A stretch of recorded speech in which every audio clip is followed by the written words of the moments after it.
ஹோலி மேரி தொலைக்காட்சி நண்பர்களே, உங்கள் அனைவருக்கும் என்னுடைய இனிய வணக்கங்கள். பிரியமானவர்களே, நாங்கள் ஒரு ஆண்டின் இறுதியிலே இருக்கிறோம். நீங்கள் நினைக்கலாம், ஒரு ஆண்டின் இறுதி என்று சொல்லுகிற பொழுது மார்கழி மாதம்தான் ஆண்டினுடைய இறுதி மாதம், மார்கழி மாதத்தினுடைய இறுதி நாட்கள்தான் ஆண்டினுடைய இறுதி நாட்கள் என்று நம்மிலே பலர் கருதுகிறோம். பிரியமானவர்களே, கிறிஸ்தவன் ஒருவனுக்கு கார்த்திகை மாதமே ஆண்டினுடைய இறுதி மாதமாகவும், கார்த்திகை மாதத்தினுடைய இறுதி நாட்கள் அவை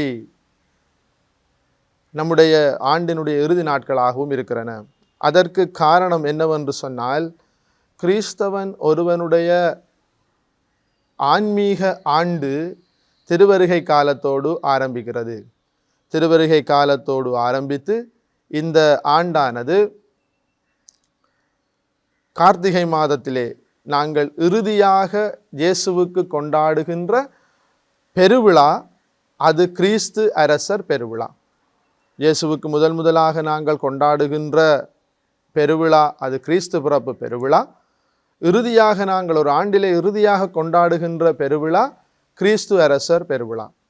எனவே கிறிஸ்து அரசர் பெருவிழாவுக்கு பிறகு வருகின்ற சனிக்கிழமை, அதாவது சனிக்கிழமை நாங்கள் இந்த ஆண்டினை நிறைவு செய்கிறோம். 2024 2025 என்கின்ற இந்த ஆன்மீக ஆண்டை நாங்கள் நிறைவு செய்கிறோம். எனவே தொலைக்காட்சியிலே இந்த நிகழ்ச்சியை பார்த்து கொண்டிருக்கிற பெருமைக்குரிய நண்பர்களே, பக்தர்களே, அன்பான கிறிஸ்தவர்களே, நாங்கள் இந்த நாட்களை, இந்த கார்த்திகை மாதத்தினுடைய இறுதி நாட்களை, இந்த கார்த்திகை மாதம் முழுவதும் விசேடமாக இந்த கார்த்திகை மாதத்தினுடைய இறுதி நாட்களை முதலாவதாக நன்றியின் நாட்களாக நினைக்க வேண்டும்.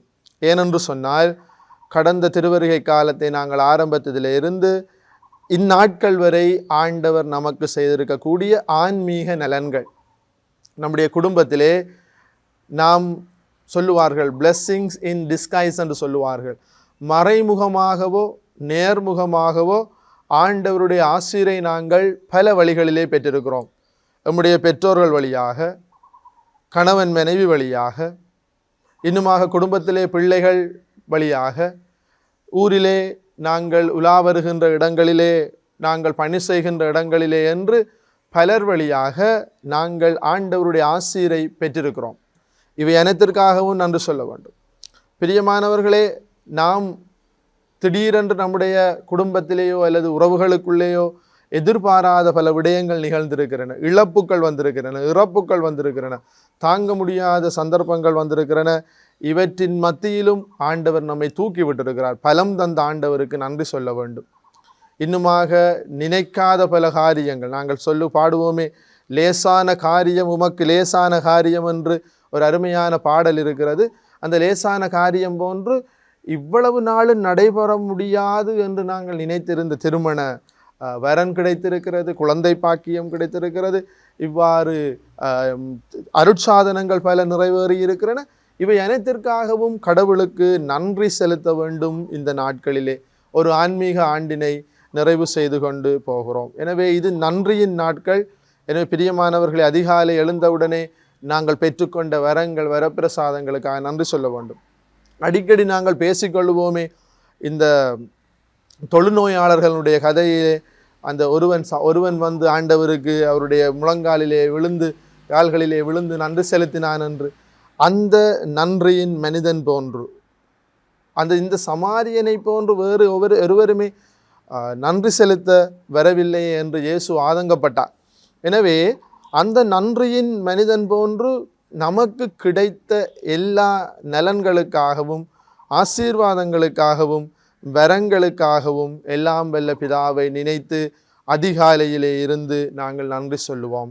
ஆண்டவர் நம்மை தூக்கிவிட்ட, பலப்படுத்திய, நாங்கள் வீழ்ந்த நேரங்களிலே எங்களுக்கு உரம் தந்த எல்லாம் வல்ல பரலோக பிதாவுக்கு நன்றி சொல்லுவோம்.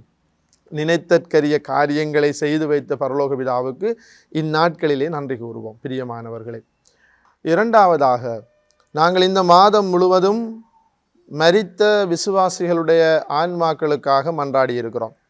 பிரியமானவர்களே, சிலர் நினைக்கலாம் இந்த மாதம் மாத்திரம் நாங்கள் திருப்பலி ஒப்பு கொடுத்து தானம் செய்து பரத்தியாகங்கள் செய்தால் ஆன்மாக்கள் மீட்பு பெற்றுவிடும் என்கின்ற எண்ணம் நமக்குள்ளே அறவே இருக்கக்கூடாது. பிரியமானவர்களே, நாங்கள் ஒவ்வொரு நாளும் மரித்த விசுவாசிகளுடைய ஆன்மாக்களுக்காக ஜபிக்க வேண்டும். சந்தர்ப்பம் கிடைக்கிற நேரங்களில் எல்லாம் திருப்பலி ஒப்பு கொடுக்க வேண்டும், கல்லறை சந்திக்க வேண்டும். பிரியமானவர்களே, எனவே நாங்கள் இந்த மாதம் முழுவதும் விசேடமாக மரித்த விசுவாசிகளுடைய ஆன்ம இளைப்பாற்றிக்காக மன்றாடி கொண்டிருக்கிறோம். திரு அவை தாய் தன்னுடைய பிள்ளைகளை 3 இடங்களிலே வைத்திருக்கிறார். ஒன்று, பயணிக்கும் திரு அவையினராகிய நாங்கள். எங்களுடைய ஆன்மா அதனுடைய நிறைவை கண்டடைய வேண்டியது பரலோகத்திலே, விண்ணகத்திலே. அதுதான் எங்களுடைய ஹோம்லேண்ட், அதுதான் எங்களுடைய தாய் நாடு.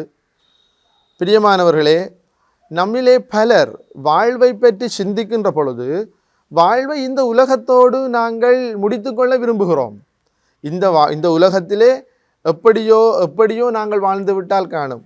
இன்பமாக சந்தோஷமாக தேவையான முறையிலே அனுபவித்து விட்டு உழைத்து உண்டு அப்படியே வாழ்ந்து விட்டால் இந்த வாழ்க்கை போதும், இந்த வாழ்க்கை தான் நிரந்தரம் என்ற ஒரு எண்ணம் நமக்குள்ளே இருக்கிறது. ஆனால் பிரியமானவர்களே, ஜூபிலி ஆண்டினுடைய இறுதி நாட்களிலே பயணித்து கொண்டிருக்கிறோம். மீண்டும் ஒரு முறை உங்களுக்கு ஞாபகப்படுத்த விரும்புவது என்னவென்று சொன்னால், திருத்தந்தை பிரான்சிஸ் நமக்கு தந்த அந்த ஜூபிலி மடலிலே அவர் தந்த அந்த பிரதானமான எண்ணக்கரு, நாங்கள் எல்லோரும் பயணிக்கின்ற திரு அவையினர், எதிர்நோக்கின் திருப்பயணிகள். எனவே நம்முடைய முடிவு, பயணம் செய்து கொண்டிருக்கிறோம். எங்கே நாம் பயணம் செய்து கொண்டிருக்கிறோம்? விண்ணகத்தை நோக்கி. எனவே இந்த பயணம் நாம் சென்று விண்ணகத்திலே அடையும் மட்டும் இது முடியாது. அதுதான் நிரந்தரமான வாழ்க்கை. கடவுளை முகமுகமாக பார்ப்பதே நிரந்தரமான நம்முடைய இடமாகவும் அதுதான் நம்முடைய அடைய வேண்டிய குறிக்கோளாகவும் இருக்கிறது. எனவே நாங்கள் பயணம் செய்கிறோம். நம் ஆன்மா பரலோகத்தை நோக்கி பயணம் செய்கிறது இந்த உடலுக்குள்ளே இருந்து. இரண்டாவதாக, திரு அவை தன்னுடைய பிள்ளைகளை, தன்னுடைய ஆன்மாக்களை உத்தரிக்கிற வேதனையிலே வைத்திருக்கிறது. இது துன்புறுகின்ற ஆன்மாக்கள். இந்த துன்புறுகிற ஆன்மாக்கள் கார்த்திகை மாதத்திலே மாத்திரம்தான் துன்புறுகிறார்கள் என்றும், அவர்களை கார்த்திகை மாதத்திலே தான் நாங்கள் செபம் செய்து அவர்களை பரலோகத்திற்கு அனுப்பி வைக்க வேண்டும் என்பதும் தவறான கருத்து. துன்புறுகிற ஆன்மாக்கள் ஒவ்வொரு நாளும் துன்புறுகிறார்கள். எதற்காக?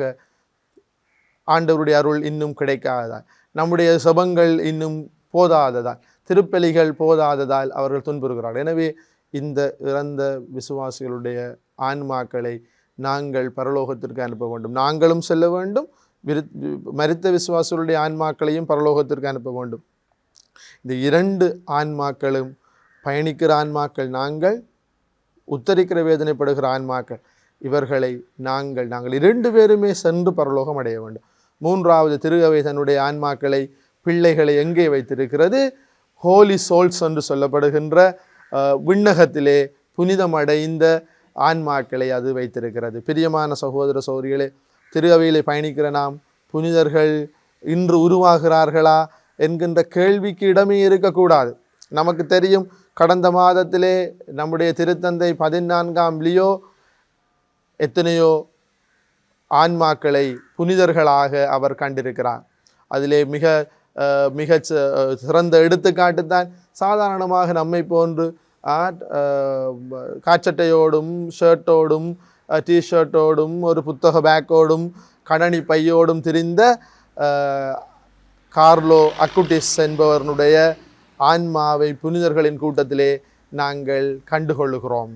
எனவே பிரியமானவர்களே, நமக்கு இதுவும் இயலாத ஒரு காரியம் இல்லை. எனவே இந்த மாதத்தினுடைய இறுதி நாட்களிலே பயணிக்கிற நாங்கள், இந்த வருடத்தினுடைய இறுதி நாட்களிலே பயணிக்கிற நாங்கள் 30ஆம் தேதியோடு நாங்கள் திருவருகை காலத்துக்குள்ளே காலடி எடுத்து வைக்கவிருக்கிறோம். எனவே பிரியமானவர்களே, இந்த நாட்கள் இன்னும் ஒரு சொற்ப நாட்களே இருக்கிறன.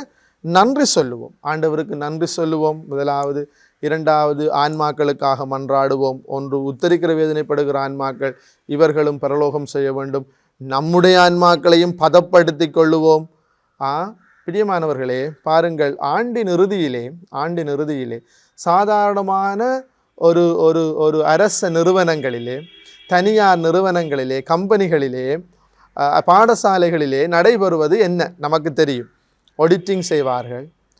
பெரிய பெரிய ஃபேக்டரிகளில் என்ன செய்வார்கள், தொழிற்சாலைகளிலே இருக்கின்ற பழைய ப்ராடக்ட்ஸ் 5 வருடம் முழுவதும் செய்து ஏதாவது ஒரு பிழையினாலே, தரக்குறைவினாலே இருக்கிற இவற்றை என்ன செய்வார்கள், உடனடியாக ஏற்றி கொண்டு வந்து பேமெண்ட்டில் போட்டு மலிவு விற்பனைக்கு கொடுத்து அவற்றையெல்லாம் அந்த இடத்துல இந்த பழைய ஸ்டாக் எல்லாத்தையும் கலைச்சிருவாங்க. ஓமா இல்லையா? இது நடைபெறுகிறது. நம்முடைய ஆன்மாவும் இப்படித்தான் தேங்கி கிடக்கிறது. நம்முடைய ஆன்மாவிலும் கரை, குற்றம், பாவம் ஒடிட் பண்ணப்பட வேண்டி கிடக்கிறது. நம்முடைய ஆன்மாவிலேயும் இருக்கிற கலைகள் அகற்றப்பட வேண்டி இருக்கிறது. புதியதொரு திருவழிபாட்டு ஆண்டுக்குள்ளே இந்த 30ஆம் தேதி நாம் காலடி எடுத்து வைப்பதற்கு முன் ஒடிட் பண்ண வேண்டும். பிரியமான சகோதரர்களே, நன்றி சொல்லுகிற வேளையிலே நான் தவற விட்டவை, பிறரை மன்னிக்க மறுத்தவை, பிறரோடு கோபப்பட்டவை, பொறாமைப்பட்டவை, வஞ்சகப்பட்டவை, இவையெல்லாம் இருக்கிறது. இதெல்லாம் ஒடிட் பண்ணி கலைக்கப்பட வேண்டும். எல்லாவற்றையும் நாங்கள் பழைய ஸ்டாக்களை எல்லாத்தையும் கலைத்து விட்டு புண்ணியங்களை, நல்லவைகளை மாத்திரமே ஆன்மாவிலே நாங்கள் சேமிக்க வேண்டும்.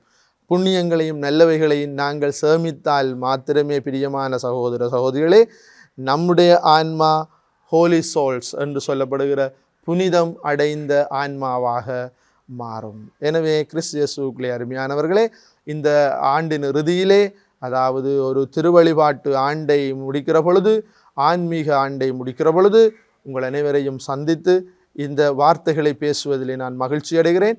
ஆண்டவருடைய ஆவியானவரால் உந்தப்பட்டு நாங்கள் ஒவ்வொருவரும் கிறிஸ்துவுக்கு சாட்சியம் பகிர்கிறவர்களாக இருக்க நன்றி சொல்லுவோம். நம்முடைய ஆன்மாவையும் புண்ணியமான ஆன்மாவாக, புனிதமான ஆன்மாவாக, புண்ணியங்களால், நல்ல காரியங்களால் கடவுளுடைய கட்டளைகளை ஏற்று வாழ்வதன் வழியாக இவற்றை நாம் கொண்டு போய் கடவுளிடம் ஒப்படைப்போம். இன்னுமாக வேதனைப்படுகிற ஆன்மாக்களுக்கு ஆறுதலாக இருப்போம். இந்நாட்களிலே நாம் சேமித்து வைத்திருக்கக்கூடிய அசுத்தங்களை, களைகளை, கரைகளை எல்லாம் நாங்கள் வீசி எறிந்துவிட்டு, ஒடிட் பண்ணி தூக்கி எறிந்துவிட்டு புனிதமான ஆன்மாக்களாக நம்முடைய ஆன்மாவை மாற்றிக்கொள்ளுவோம். ஆண்டவர் நாம் ஒவ்வொருவருக்கும் இந்த இறுதி நாட்களிலே அருள் தந்து நம்மை ஆன்மீக வழியிலே நாம் முயற்சிக்க வளர துணை செய்வாராக. ஹோலி மேடையில் புத்தம்புது நிகழ்ச்சிகளை உடனுக்குடன் பார்த்து மகிழ எமது ஃபேஸ்புக் மற்றும் யூடியூப் பக்கத்தை லைக் செய்யுங்கள். 60% வரை தள்ளுபடியுடன் நவம்பர் 26 முதல் 30 வரை அபான்ஸ் பிளாக் ஃப்ரைடே.